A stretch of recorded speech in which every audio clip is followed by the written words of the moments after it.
नमस्ते दीदी भैया, देखिए हमारे यूट्यूब चैनल पर जा रहा है बहुत प्यारा चुटकुला नाच गीत। आप लोग देखिए, लाइक सब्सक्राइब करिएगा। फुल आज मैं दीदी इधर ताकिए, आप उधर ताक रही हैं।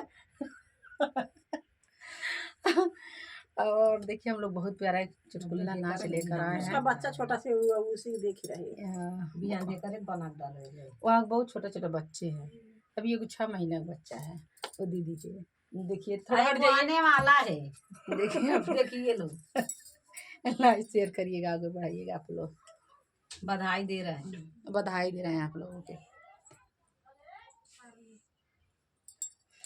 हमारे राजा भील के दुल्हनिया नदी, हमारे राजा भील के दुल्हनिया नदी, हमारे राजा बीना के ही दुलारिया नदी, हमारे राजा भील के दुल्हनिया नदी, हमारे राजा बीना के ही दुलारिया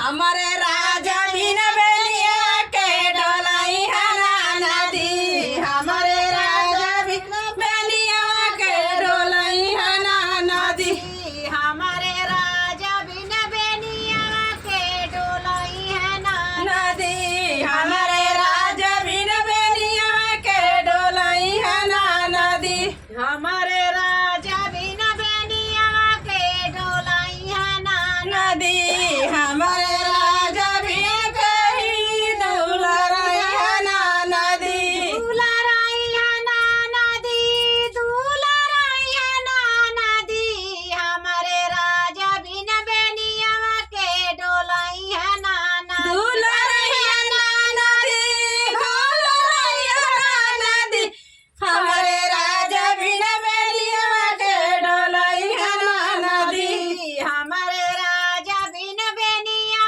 के डोलाई है नदी।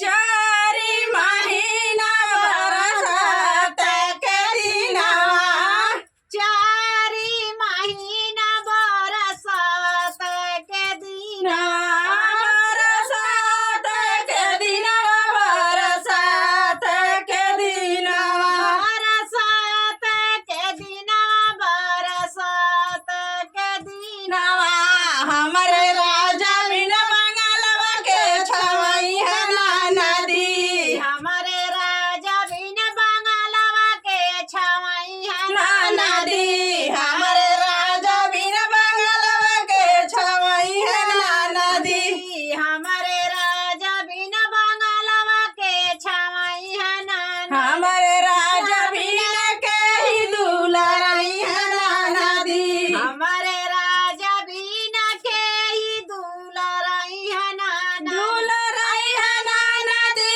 दुलाराई है नदी, हमारे राजा बिन के ही दुलाराई है नदी, हमारे राजा बिन के ही दुलाराई है नदी, हमारे राजा बिन के ही दुलाराई है नदी, हमारे राजा बिन के ही दुलाराई है चारी महीना हो जाड़ा के दिनवा, चारी महीना हो जाड़ा के दिन चारी महीना हो जाड़ा के दिनवा, चारी महीना हो जाड़ा के दिन हमारे राजा